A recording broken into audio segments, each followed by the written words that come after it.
Yes. When do we want it? What do we want? When do we want it? What do we want? When do we want it? Tell me a little bit about your group. Yeah, Democratic Socialists of America. It's basically a group that advocates for workers' rights and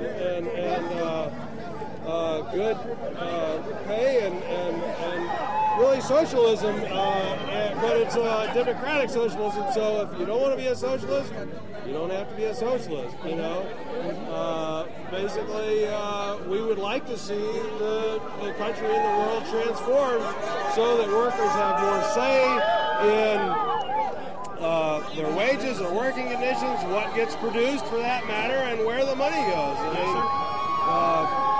People do the work, so people really should benefit from the rewards of the work. Mm-hmm. All right.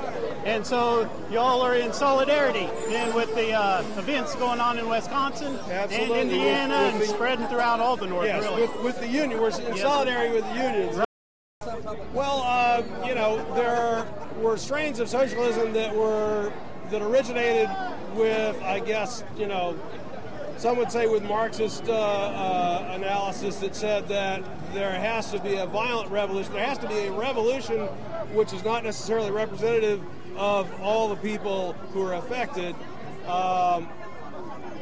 And we say that it should be a democratic process, that there should be a majority who are willing to go along with whatever socio-political economic system is adopted, and you know, it's just a matter of getting enough people to realize that their welfare is at stake.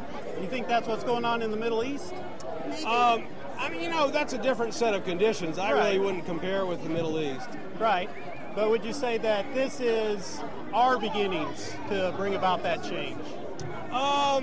There have been so many beginnings in the last 200 years. You know, it could be. I mean, it's inevitable that if working conditions and wages and living standards get down to a certain point, there will be some reaction against it on the part of the working class.